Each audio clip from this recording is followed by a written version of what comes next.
ભાજપમાં ઠાકોર સમાજના બે અગ્રણી જોડાશે। અગ્રણીઓ આગળની વિધાનસભા ચૂંટણીમાં નારાજ થતા અપક્ષ તરીકે લડ્યા। લેબજી ઠાકોર અને ભરત ધુંખેએ ભાજપ સાથે છેડો ફાડ્યો હતો। ચૂંટણી પહેલા ઠાકોર સમાજના બે આગેવાનોને ભાજપે મનાવ્યા। પૂર્વ તાલુકા ભાજપ પ્રમુખ અને પૂર્વ તાલુકા પંચાયત સદસ્ય ભાજપમાં જોડાશે।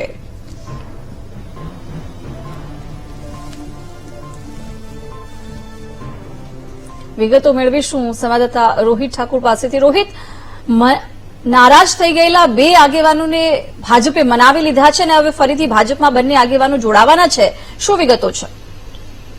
જે જીજ્ઞા ચોક્કસથી વાત કરવામાં આવે તો બનાસકાંઠા જિલ્લામાં લોકસભાની ચૂંટણી જ્યારથી જાહેર થઈ છે ત્યારે એક બાદ એક અનેક સમાજના અગ્રણીઓ ભાજપમાં જોડાઈ રહ્યા છે।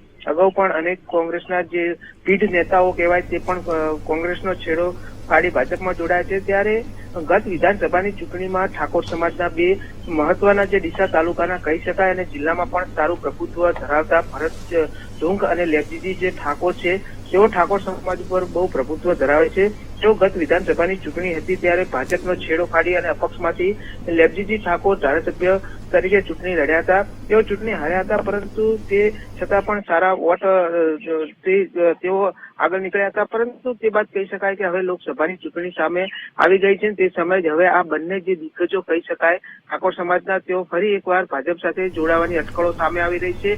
ત્યારે હાલ તો જે પૂર્વ તાલુકા ભાજપ પ્રમુખ લેબજીજી ઠાકોર અને પૂર્વ તાલુકા પંચાયત સદસ્ય ભરતજી ધુંખે કીધું છે કે તેઓ આગામી સમયમાં ભાજપ સાથે પોતાના આગેવાનો સાથે લઈ અને ફરીથી ભાજપમાં જોડાશે।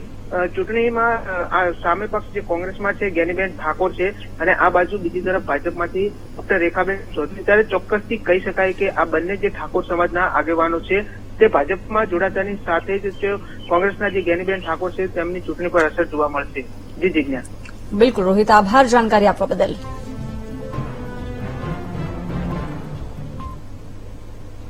લોકસભા ચૂંટણી